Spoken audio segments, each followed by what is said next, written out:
नमस्कार दर्शकों, आप देख रहे हैं प्राइम इंडिया न्यूज़ और मैं हूं सतवीर सिंह। मैं इस समय पप्पू कॉलोनी में पहुंचा हूं, जहां पर आज परिवर्तन संस्था जो आप देख रहे हैं कि एक विचार गोष्ठी रखी गई है, जहां पर मेरठ से आयु चौधरी विनोद अंबेडकर जी मेरे साथ हैं और उन्होंने जो है यहाँ सभा को संबोधित करा, कुछ लोगों को भी सुना है।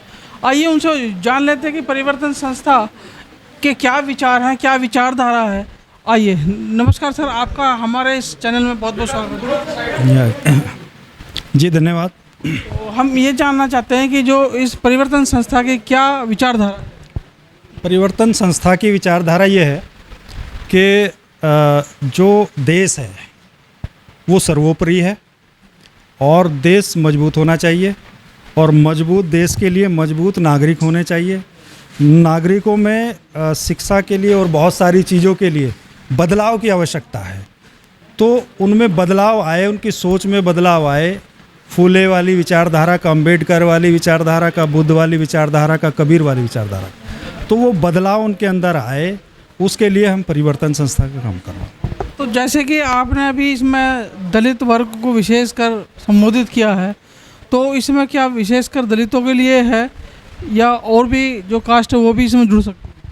देखिए, भारत के अंदर जो भी वंचित वर्ग का व्यक्ति है वो सब परिवर्तन संस्था के अंदर आ सकता है और आना ही पड़ेगा, आना चाहिए उनको, क्योंकि इस समय पूरे देश का वंचित वर्ग एक विशेष प्रकार की मानसिकता के कब्जे में, जो सत्ता है, सत्ताधारी वर्ग है, उसके कब्जे में आज पूरा देश है और वो डिक्टेटरशिप चला रहे हैं पूरे देश। तो वो जो विचारधारा जो चल रही है आपकी, क्या ये हम ये जानना चाह रहे हैं, क्या ये विशेषकर दलित लोगों के लिए, SC ST OBC भी सभी लोग इनमें शामिल हो सकते हैं? नहीं, सभी लोग इसमें शामिल होने चाहिए, होंगे ही, सबके लिए है, क्योंकि परिवर्तन संस्था किसी जाति विशेष के लिए नहीं है, बल्कि जो एक विशेष जाति के लोग इस देश के अंदर अल्पमत होते हुए भी बहुमत का दुरुपयोग कर रहे हैं, उनकी वोटों को हड़प कर धर्म के नाम पर और ज़बरदस्त तरीके से उन्हीं का शोषण कर रहे हैं। तो ऐसी शोषणकारी ताकतों के विरुद्ध में जितने भी देश के SC ST बैकवर्ड माइनॉरिटी के लोग हैं, वो सारे के सारे यहाँ आमंत्रित हैं, वो आने चाहिए और उनके लिए, सब लोगों के लिए दरवाजे खुले हैं, सबको यहाँ आना चाहिए। उन सब की ही सबके लिए हम अपील कर रहे हैं लगातार पूरे देश के अंदर जा कर के कि भाई इकट्ठे हो और इकट्ठे होकर के ऐसी ताकतों के खिलाफ में आंदोलन करो, ऐसी ताकतों के खिलाफ में यलगार करो और उनके खिलाफ एकजुट होकर सत्ता में उन्हें सत्ता से निकालो और ख़ुद को सत्ता में भागीदार करो। तो दर्शकों, ये थे विनोद अंबेडकर जी जो समय बता रहे थे, और बाकी जितने भी सभी लोगों ने बोला है उनका हम एक एक करके आपको बाद में दिखाते रहेंगे। देखते रहिए प्राइम इंडिया न्यूज़।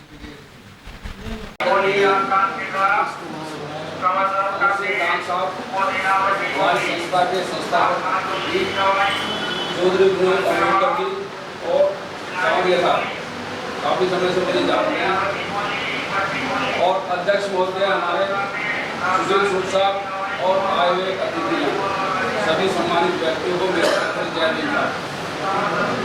साथियों, बड़ी खुशी होती है जब हम इस तरीके के प्रोग्राम देखते हैं या उनमें शामिल होते हैं, मुझे तो होती है, लेकिन क्या है कि जीवन को अपने चलाने के लिए, जीवन में अपने बच्चों का आगे बढ़ाने के लिए प्रयास करते हुए हम बहुत ज़्यादा मेहनत और बहुत ज़्यादा सहयोग नहीं कर पाते। या तो आप उसे हमारी कमी समझ सकते हैं या हमारे मन का लगाव नहीं है। हम काफ़ी टाइम से, बहुत टाइम पहले से बाबा साहब की संस्था चलाते हैं, राम सिंह जी के साथ में, जवाहर साहब के साथ में लगे रहे, जितने प्रयास हुए हम करते रहे हमेशा। पर बड़ा मन को दुख ये होता है उस समय कि आने वाले समय में जिस हालात में हमारे दौर गुजर रहे हैं, हमारा समाज गुजर रहा है, हम लोग गुजर रहे हैं, सब कुछ जानते हैं, सब कुछ समझते हुए रास्ते से भटकते हैं। रही बात आए हुए अतिथिगण, आप लोगों को जय भीम दोबारा साहब। दुख मन को इस बात का होता है कि परिवर्तन किस किस चीज़ का होना चाहिए। हमारा तो, हम तो उस लाइन पे चल रहे हैं कि हमारे को तो सारे ही परिवर्तन करने चाहिए, और कितने लोग करने चाहिए? अब मेरे अकेले के करने से तो कुछ नहीं होने का।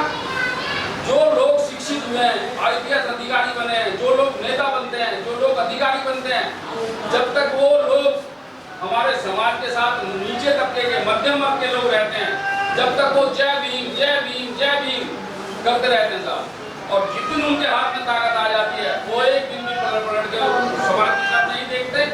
मेन कारण, मुख्य कारण हमारा पीछे जाने का बैक ये होता है, ना ही वो लोग अपनी बात संसद में या लोकसभा में रख पाते।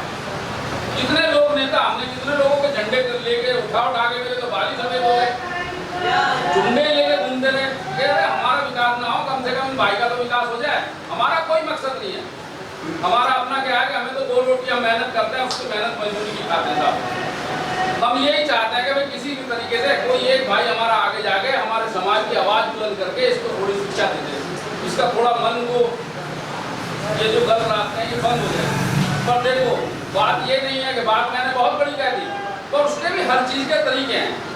हम सब चीज़ कर सकते हैं, उसका एक ही तरीका है कि हम छोटे छोटे संगठनों में जिस तरीके से आज काम कर रहे हैं, सभी विचारधारा के लोग हैं, अपने संगठनों को मजबूत, पहले तो तुम अपने संगठनों को मजबूत करो, अपने पदाधिकारी अपना संगठन का मजबूत हो में अपनी विचारधारा से, उसके बाद आप अपने संगठनों को मजबूत करके और इसी तरीके से आसपास के छोटे संगठनों को मिला के अपना एक ग्रुप बना के बीच में गोष्ठियां किया करें।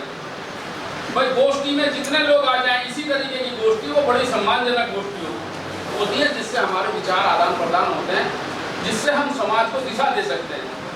उसमें सामाजिक प्रोग्राम रखें तो परिवर्तन तो करना ही है। जहाँ तक बात रही, बाबा साहब ने बोला भाई शिक्षित रहो, संगठित बनो और संघर्ष करो। शिक्षित भी बहुत लोग हो रहे हैं, अच्छी शिक्षा पा लेते हैं तो कोई मुझे वाल्मीकि ना समझ ले वो पीछे बढ़ जाएगा, कोई मेरा पद ना छीन ले वो पीछे बढ़ जाएगा, थोड़ा सा पैसा आ गया तो उसमें हमारे जैसे बदबू आने लगेगी जो हमारे साथ से पार्षद या विधायक बना जाके। तो बड़ी बड़ी विडम्बना है। परिवर्तन करने के लिए मेरे हिसाब से तो हम 50 साल पीछे हैं। शायद हमारा समय, मेरा खुद का समय भी निकल जाएगा, पर वो दिन हम नहीं देख पाएंगे। और जो लड़ाई, मुख्य लड़ाई क्या है आज बीजेपी के दौर में, मुख्य लड़ाई थी कांग्रेस में बहुत आगे लेके आई। बहन जी का राज आया, मायावती का हमारे क्षेत्र में, तब भी उन्होंने हमारे साथ तो अन्याय करा। बाल्मीकि समाज का तो उन्होंने कभी किसी मंच पे से नाम ही नहीं लिया, और उनके हारने का भी कारण उस पार्टी का बाल्मीकि समाज ही हुआ। मुख्य कारण 2 या 3% से हारती है। मायावती का कैंडिडेट हमेशा 3% से 4% से वोट से हारता है। उन्होंने कुछ ही एक ही समाज के लोगों को लेकर आगे बढ़ती रही। आज वो लोग एक समाज से, किसी भी एक समाज से ना तो संस्था चलेगी, ना संगठन चलेगा, ना पार्टी चलेगी। हमें भी ये बात सोचना है कि हमें सबको लेके चलना है। अब दलित तो बहुत सारे हैं, अनुसूचित जाति में बहुत लोग आते हैं, पर लेकिन क्या जागरूक, मैं तो ये देख रहा हूँ या तो चूड़े या जमात, ज्यादातर जगह जाता हूँ। आज स्थिति आ गई कि आज माउंटेन हमारे साथ आने को तैयार खड़ा है और आना पड़ेगा और हमें उस तरफ जाना पड़ेगा। ये मेरी अपनी विचारधारा है, क्योंकि जो लड़ाई हो गई है 2 पलड़ों में हो गई है। जिधर भारी होगा उधर का वो तो अपना तो भारी कर ही जा रहे हैं, हमारा भारी कहाँ से होगा। ओबीसी वाले लोग तो अपना काम निकाल के बाद में हम वही हाल करते हैं जो उन्होंने करते आए आज तक। हमारे को कोई पंडित नहीं गाली देता, इस करोड़ों पंडित यहाँ हिंदुस्तान में गाली नहीं देता। आदमी हमेशा ओबीसी का गाली देगा, ओबीसी का बदतमीजी करेगा हमारे आदमी के साथ, कोई और आदमी बदतमीजी नहीं करता। इसीलिए भाई साहब, मैं तो आप लोगों से हाथ जोड़ के नमस्कार करता हूँ। जय भीम साहब, जितना मेरे को नॉलेज थी मैं आपको आगे अपने विचार रखे और मैं चाहता हूँ और बढ़ूँ इस जाति का, इस समाज का उत्थान हो। बाबा साहब के चरणों को चल के हमारा सबका उत्थान हो। धन्यवाद साहब।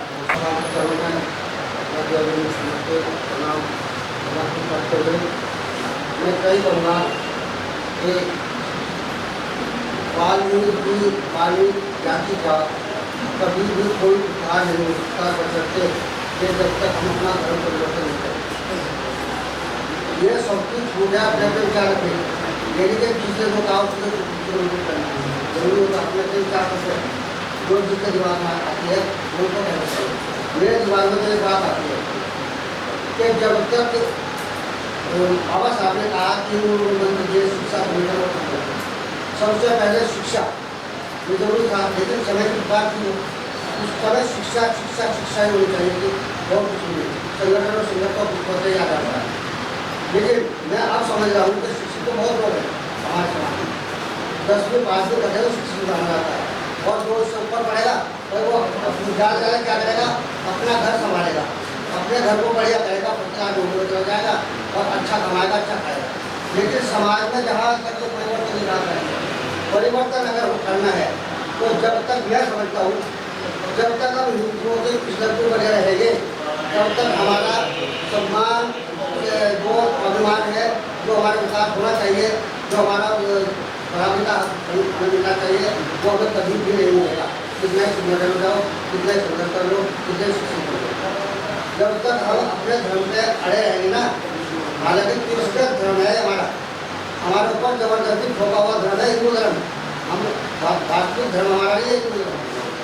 धर्म भगवान से बता रहा हूँ, जब तक मैं क्षमा चाहता हूँ सबसे, आज जोड़कर मांगना चाहता हूँ, मेरा अपना विचार है कि जब तक हम इस धर्म को नहीं त्यागेंगे, तब तक एक समाज हमारा एक संगठित नहीं हो सकता।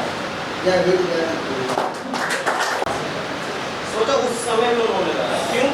क्योंकि उन्होंने को एक सोच थी, मतलब एक जोश था, मुझे समाज के लिए, मुझे अपने लिए, मुझे अपने परिवार के लिए कुछ बदलना है। तो अभी हम लोग आपसे एक बात कर रहे हैं कि संगठित शिक्षा, संघर्ष, शिक्षा सब पढ़ते हैं। मैं पढ़ रहा हूँ, मैंने ग्रेजुएशन कर ली, BA कर ली। और कौन पढ़ रहा है? सबके घर में देख लो 12वीं ग्रेजुएशन सब करते हैं। शिक्षा तो आ गई, अब आती है संगठित, न संगठित न संघर्ष। ये दो क्यों नहीं? इसमें हमारी अपनी पारिवारिक कमजोरी, वो कमजोरी कहाँ से आती है?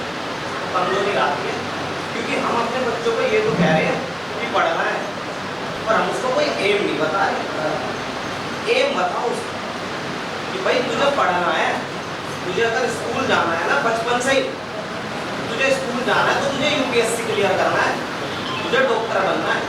मैं मानता हूँ कि किसी भी और ना बन पाए वो, लेकिन वो कहीं ना कहीं जरूर कुछ ना कुछ बनेगा।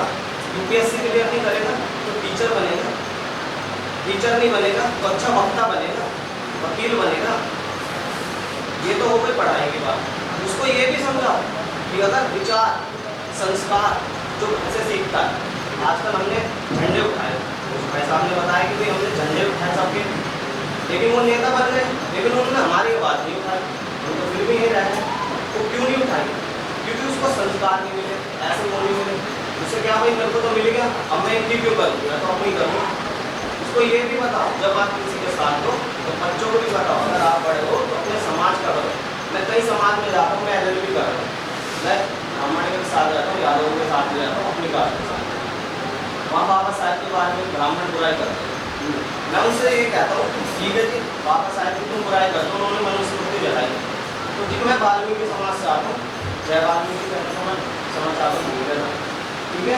मैं ये बताऊँ, उन्होंने रामायण लिखी, तुम उनका कहाँ नाम ले रहे हो? तुम बाबा साहब की बुराई कर रहे हो, और बाबा साहब की तुम इसलिए बुराई कर रहे हो क्योंकि उन्होंने तुम्हारी जड़ पकड़ ली ना, तो उन्हें जड़ बताओ। मैं चाहता हूँ कि मैं पढ़ रहा हूँ तो मुझे भी अपना एम पता होना चाहिए, तो मेरे परिवार के, मेरे समाज के अगर बच्चे पढ़ रहे हैं उन्हें एम पता होना चाहिए। और जो नेता हैं अलग अलग संगठनों से जुड़े हुए हैं, उस संगठनों में सब काम करते हो, क्योंकि संगठन के साथ साथ अपने समाज को भी लेकर चलो। मैं पूजक समाज में बैठता हूँ, वो क्या होते हैं, अगर किसी को पता चल गया ना कि पूजा है, किसी भी महकमे में चले गए तो उसकी मदद करते हैं, लेकिन अगर किसी को पता चल गया है तो वो उससे पीछे हटता है, अपने समाज के अनुसार अपने स्कूल में। तो हमारे को पढ़ाई के साथ साथ और संगठन के साथ साथ अपने बच्चों को एक भी बताना चाहिए ये करो, तो बाबा साहब के बारे में उन्हें बताना चाहिए कि इस तरीके से संघर्ष करा। मैं तो चाहता हूँ कि हाँ इस तरीके की मीटिंग होनी चाहिए।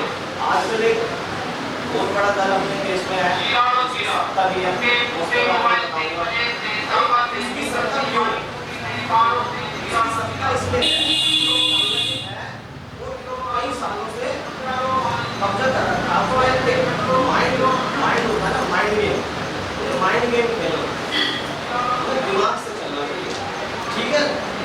बलवान इस आज के ना टेक्निकल युग में, आज के युद्धों में टेक्निकल चलो, क्योंकि दिमाग से चलोगे तो हम हर किसी को काउंटर कर पाएंगे, वरना तो ठीक है हम ऐसी मीटिंग करते रह जाएंगे, कुछ नहीं होगा।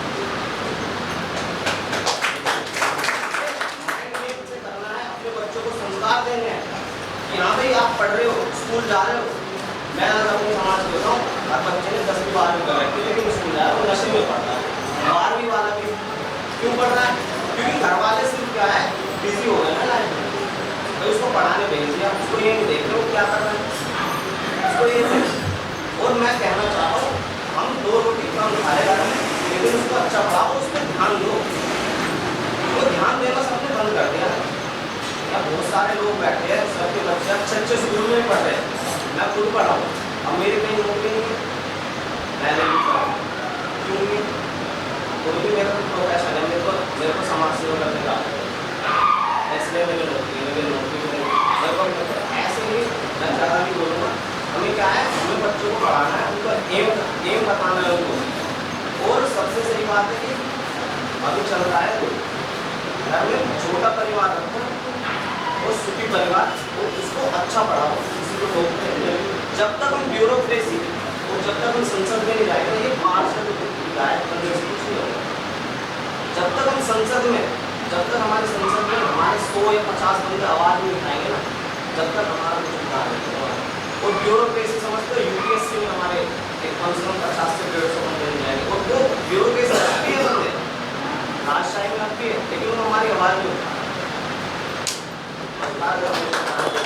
यहाँ मतलब जहाँ 10-20 करोड़ रुपया इस देश के उद्योगपति एक चैनल को देते हैं कि ये चला दो, 10-20 करोड़ रुपया एक चैनल को देते हैं कि ये चला दो, वहाँ तुम 10-20 लाख रुपए कमा करके ऐसे देखने की मतलब हाँ यार बिल्कुल इतना इंकार आप लोगों ने पाला, ईगो से लबरेज है मेरे समाज के लोग, ऐसा नहीं करिए।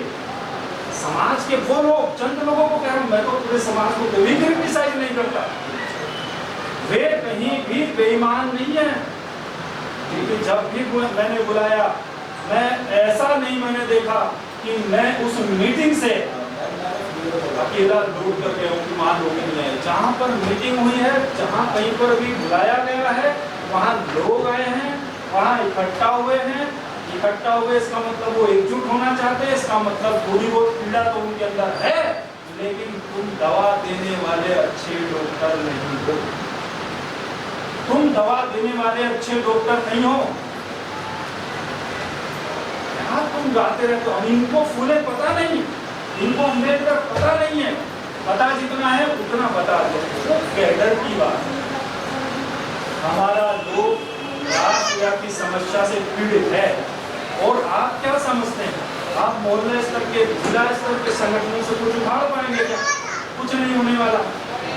नेशनल लेवल पर जब तक इस कम्युनिटी की, मैं सीधे इस कम्युनिटी पर बात कर रहा हूँ, मैं परिवर्तन संस्था हालांकि पूरे दलित समाज को कोऑर्डिनेट कर काम कर रही है, पूरे दलित समाज के लिए, और ये हम लोग ये मान चुके हैं, या हमने सोच लिया है कि हमें तय कर लिया अपने नामों के आगे वाल्मीकि लगाना, हमने तय कर लिया है कि हमें वाल्मीकि नेता ही बनना है। अरे तुम जब बनना ही तुम ये है, जब तय ही तुमने ये कर लिया है, और सोच तुम ये रखते हो कि ब्राह्मण ने, सब बाबा साहब के जानने वाले लोग थे, उसकी बिरादरी के लोग थे, उनकी जाति के लोग थे, तो बड़े बड़े वो थे। तो कांशीराम जी ने कहा कि मैं तुम्हें कुछ भी बाबा साहब के बारे में बताने के लिए नहीं आया हूँ, मेरी हैसियत ही नहीं, क्योंकि मैंने इतनी पढ़ाई बाबा साहब अम्बेडकर की बारे में नहीं करी है। ये स्पष्टता, ये ईमानदारी मेरे समाज के लीडरों और संगठन के लोगों, ये स्पष्टता और ये ईमानदारी अपने लोगों से बताओ। तुम ये नहीं बता रहे, तुम ये बता रहे हो कि बाबा साहब अम्बेडकर जब पूरा मुस्लिम रहे थे 1932 में वोट में सम्मेलन में, ये तुम्हें पता चल गया, तुमने बता दिया। दूसरे आदमी को पता चल गया कि बाबा साहब अम्बेडकर ने महान आंदोलन करा, वो उसको बता रहा है। ऐसा आप बता रहे हो, बताने के पीछे जो भाव है, तो भाव भी और क्लियर है, जरा सा भी कोई देख ले चेहरे को तो मालूम पड़ता है कि अपनी प्रसिद्धि, अपना प्रचार और अपनी श्रेष्ठता जता रहा है। ये बात ये दिखाई पड़ता है, ऐसा मत करिए, अभी मत पड़िए श्रेष्ठता के चक्कर में, और बोल दीजिए इतनी ईमानदारी से, जैसे इतनी बड़ी शख्सियत, इतना बड़ा व्यक्तित्व का व्यक्ति वो कह रहा है कि मुझे ज़्यादा, आप लोगों से मैं ज़्यादा पढ़ा लिखा विद्वान नहीं हूँ, आप ज़्यादा मुझसे जानते हैं, और मैं वो बखान भी करने नहीं आया हूँ, आगे का काम करना है, उसके लिए आप लोगों से चर्चा करने आया हूँ, आप लोगों से विचार करने आया हूँ। हम लोग पानी को हमें हमें कैडर की जरूरत है, हमें अहंकार छोड़ने की आवश्यकता है, हमें अपने लोगों से प्रेम करने की आवश्यकता है और हमें अपने लोगों को गले लगाने की आवश्यकता है। ये आते हैं, ये एक बार आते हैं, 2 बार आते हैं, लेकिन ये आपकी बातों को समझ नहीं पाते जब ये नाराज होकर के लिए आना बंद करते हैं और ये नाराज होकर के फिर ये थोड़ा सा आप लोगों से दूरी बनाने लगते हैं कि रास्ता कुछ निकल नहीं रहा, रास्ता कुछ निकल नहीं रहा, ऐसा उनको दिखाई पड़ना जब लगता है तो वो लेकर। तो साथियों, समस्या पे हम जब चर्चा कर रहे हैं तो ये देखना है कि कहाँ पर हम समस्या पर चर्चा करें, और साथ में समाधान भी देना और अपने आप को इंप्रूव भी करना है। जैसे मैं आपको अपने बीच में, आपके बीच में एक चीज में ये कह रहा हूँ, मैंने अपने जीवन को पूरी तरीके से समर्पित किया हुआ है मिशन के लिए, आंदोलन के लिए, मूवमेंट के लिए, समाज के अंदर काम करने के लिए अपने जीवन को समर्पित किया। मैं हर मीटिंग में जाकर ये कह रहा हूँ, आज फिर संकल्प हो रहा हूँ कि जब तक जीवन रहेगा, जब तक जीवन रहेगा, चौधरी विनोद अम्बेडकर बिना किसी शिकायत के, बिना किसी भी ताम झाम के आप लोगों के बीच में जितनी बार कहोगे, जब कहोगे, मैं आऊँगा, आता रहूँगा। ये संकल्प, कोई डिमांड नहीं, विधायक नहीं बनना, मंत्री नहीं बनना, सांसद नहीं बनना, कुछ नहीं बनना, लेकिन मेरा समाज बने, इनको बनाने के लिए मैं कार्यकर्ता के रूप में काम करना चाहता हूँ। ये बने और उसकी स्ट्रेटेजी होनी चाहिए, और उसकी स्ट्रेटेजी है हमारे पास, उसकी स्ट्रेटेजी होनी चाहिए, उसकी प्लानिंग होनी चाहिए, और वो स्ट्रेटेजी और वो प्लानिंग हमारे पास है। आपको सहयोग के लिए हाँ करना पड़ेगा, और ऐसे जरूरी नहीं कि मेरे साथ ही सहयोग के लिए, मतलब मेरे नेतृत्व में हाँ कहे कि साहब मैं नेतृत्व करना है, तो मैं आपके किसी भी साथी के, चाहे वो 17 साल का युवा है या फिर जो है 70 साल का बुजुर्ग है, यदि वो कहता है कि राष्ट्रीय स्तर पर राष्ट्रीय समस्या को हमें अपने लोगों में जाकर बताने सहित उनको तैयार करने के लिए मैं नेतृत्व करूँगा, तो मैं स्वीकार करता हूँ। इस सभा में, बड़ी सभा में मैं जो कोई मुझे सोच नहीं आगे जो है मेरा फूलमाला से स्वागत करो, नगाड़े ढोल बजाओ, नथिंग ऐसे, क्या कुछ नहीं है। ये जिसके समाज का अपमान रोज होता है, क्षण होता है, पल होता है, उस समाज का नेता अपने सम्मान के लिए ढोल नगाड़े यदि बजाकर मालाएं पहन रहा है, तो मैं समझता हूँ कि ये बेहद बेकार की चीजें है। मैं इसमें कोई विश्वास नहीं करता, मेरा कोई विश्वास इसमें नहीं। अभी हम उत्तराखंड में गए, इतनी सारी वो माला लेकर आए, पूरी माला, इतनी माला है। हम लेट थे, लोग भी लेट थे, मतलब हम तो रेडी गए थे पहले, लोग वहाँ जब प्रोग्राम लेट हो रहा था, तो हमने लोगों को टाइम बुक की, हमने लोगों की समस्या को समझते हुए हमने एक चीज़ कही, मैंने कहा भाई देखो आप जो है 1 घंटा लगाने वाले हो इस कार्यक्रम, मैंने कहा आप मुझे 1 माला दे दो, मेरा काम उससे चल जाएगा, मेरा काम उससे चल जाएगा। मैंने 1 माला उनसे मांगी, वो कहे कि नहीं, ठीक करने लगे, नहीं साहब स्वागत होगा। मैंने कहा स्वागत ऐसे ही होगा, आज पूरा माला पहना दो, कल फोन भी रिसीव नहीं करोगे, कल आओगे भी नहीं, कल मीटिंग भी अटेंड नहीं करोगे, कल कोई कार्यक्रम भी नहीं लगाओगे, अपने लोगों से जाकर मिलोगे भी नहीं, अहंकार दिखाओगे, प्रेम प्रकट नहीं करोगे, ऐसे स्वागत करोगे तो मेरा मालाओं से उससे कुछ नहीं होगा भाई। मैंने सारी माला उठाई, बाबा साहब के सामने अर्पित कर दी। मैंने कहा सबको ये माला हो गई, सबके गले में देने से बढ़िया हो गई माला, ठीक है। हमें माला से मंच से तो ज़्यादा आगे खड़े होकर ऐसे बोलने का मौका मिला, ठीक, माइक कहीं मिल गया, ठीक है, नहीं मिला तो क्या दिक्कत होगी। ऐसे अभी आप जो वाल्मीकि समाज के लोग हो, ऐसा अवस्था